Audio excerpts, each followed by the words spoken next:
Do you like Forza Horizon 1, 2, or 3? Well, you're in luck because Forza Horizon 4 is pretty much the same game. It's still really fun though, so don't get me wrong, it's a great game. Just don't go in expecting something completely different. Since I played the game a little while ago, this is going to be a bit of a quick review, so I'm just going to break things into the good and the bad. So let's start with the good. I mean, the driving mechanics are great. It's super fun to just drive around, and there's a wide selection of cars that make it fun to drive in all terrain. Seriously, my favorite cars ended up being some of the off-road vehicles, particularly this beast right here.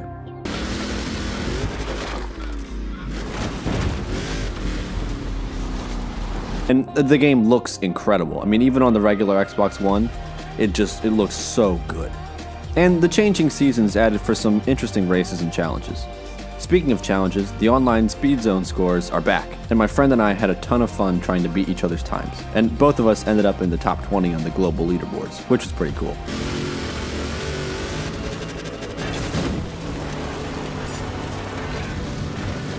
The main races and online co-op were fun too, but I do have a few issues with them, but I'll get to that in a bit. The music selection on the in-game radio stations was pretty good, although they probably should have picked more because I ended up hearing like the same 20 songs over and over. So, yeah, there's a lot to love about this game, and while it seems like I didn't list a whole lot here, considering there's still a lot left in the video, the great driving really counts for a lot. I think what I love most about the driving is that it strikes a great balance between hardcore and casual. The Forza motorsport games don't really interest me because I frankly don't care enough about cars or realistic driving, and I'd much rather play a more arcade-feeling racer. The Forza Horizon series, however, has always found a great balance between those two, and Forza Horizon 4 is no different. It offers a lot of in-depth stuff for those who actually want to get into it, and then it offers quick, easy, and fun driving for those who don't. Okay, so there's no one thing that I think is like the worst part of the game, but there are a lot of minor issues. And as I said earlier, I had some issues with the races, so I'm gonna start there. My main issue with them was the checkpoints. Now, having checkpoints is fine, but with how they work, if you miss one, you're pretty much guaranteed to lose the race. I mean, if you miss a checkpoint, it takes you like a few seconds for the game to even tell you, hey, you missed it. And then it takes a few seconds to rewind, and half the time, it rewinds you to a point where you're already gonna miss the checkpoint because you're coming in at a horrible angle. So you blow by it a second time. And when you finally get back far enough to go through it, you're already starting at 0 miles per hour and everyone has long since passed you. Another issue with the races is that there is no countdown. I don't know why this is here, I don't know why they took it out, but it literally just says go, and you just start. There's no 3, 2, 1 or anything, which just makes drag racing kind of pointless. I mean, half the challenge of a drag race is getting the timing correct. The co-op system in the game actually works really well for the most part, except for the fact that if you are in co-op and you want to do a solo mission, you can't. You are forced to always do missions/races with the people in your convoy, or you just have to leave if you want to do it by yourself. I don't know why there isn't an option to complete something by yourself with your friends still in the convoy.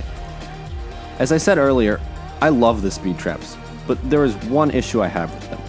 In the speed zones, the AI drivers get turned off, they go invisible, so they don't mess you up, which makes perfect sense and is actually a really good feature. But then why can't I turn them off in the rest of the game? Especially when I'm doing the speed traps, because I'm hitting 230 miles per hour on some of these, and I would constantly have to rewind because of the sheer amount of AI drivers blocking the road. If the developers knew the AI drivers were annoying enough to turn them off for the speed zones, then why isn't there an option to turn them off in general, so I can complete the speed traps without getting the urge to throw my controller? And speaking of that, you know what else gives me that urge? Fast travel. I never understood why they made you have to pay to fast travel. I mean, it's a very big map, which is good, there's a lot to explore, but I should be able to fast travel across it without having to pay money. Sure, it's not a lot of money, but it's still inconvenient. To make this a bit easier though, the game added personal houses that you can buy and fast travel to whenever. Except I never bought a single house besides the one they give you, because there was really no reason to. I mean, they were expensive as hell, and they didn't really do anything other than give you a few wheel spins up front. Very cool idea, but they felt kind of useless. So yeah, I definitely had a lot of small complaints, but again, I have to stress, this is a great game. It does a great job of striking a balance between casual and hardcore, and it's just so much fun to drive around. The controls are very smooth, the cars are awesome, and the view is incredible. Despite its large amount of minor flaws, Forza Horizon 4 is a great game, and it's easily Xbox's best exclusive this year.